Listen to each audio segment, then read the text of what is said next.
Hello నమస్తే అందరికీ. అందరూ ఎలా ఉన్నారు? బాగున్నారా? ఈరోజు వీడియోలో ఒక మంచి బ్యూటిఫుల్ కలెక్షన్ అయితే తీసుకొచ్చానండి. సో ఈ డిజైన్ అనేది నేను మేకింగ్ చేసి చూపిస్తున్నాను. ఏ డిజైన్ అంటే అది రోజ్ డిజైన్ అండి. రోజ్ ఫ్లవర్స్ అనేవి ఇప్పుడు చాలా ట్రెండ్ అవుతున్నాయి కదండి. సో మన ఛానల్లో కూడా ఒక్కసారి కూడా ఈ డిజైన్ ఎందుకు చేయలేదు. సో ఈరోజైతే ఖాళీ కుదిరిందండి. ఈరోజు చేస్తున్నాను, చూసేయండి ఏ విధంగా చేస్తున్నానో. అసలు ఇది ఎన్ని కుందన్స్ని పడతాయో కూడా ఈ వీడియోలో చెప్తాను. సో ఎక్కడ కూడా స్కిప్ చేయకుండా చూస్తే మీకు అర్థమవుతుంది వీడియో అనేది.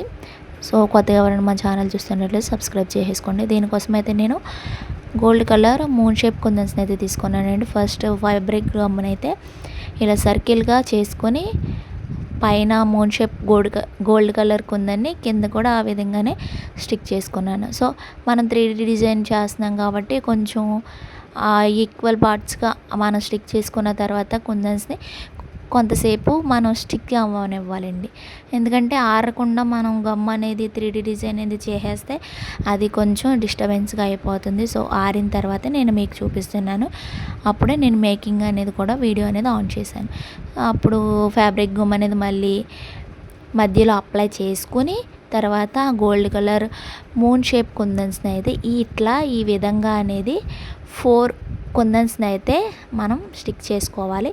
సో కింద అయితే ఫ్లవర్ షేప్ రావాలంటే కూడా 4 పైన కూడా 3D డిజైన్కి కూడా 4 కుందన్స్ పడతాయండి.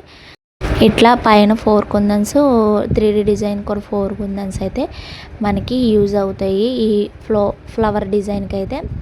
సో ఫైనల్ ఫినిషింగ్ అయితే ఎట్లా ఉంటుంది, ఎలా ఉందో కూడా కామెంట్ చేయండి.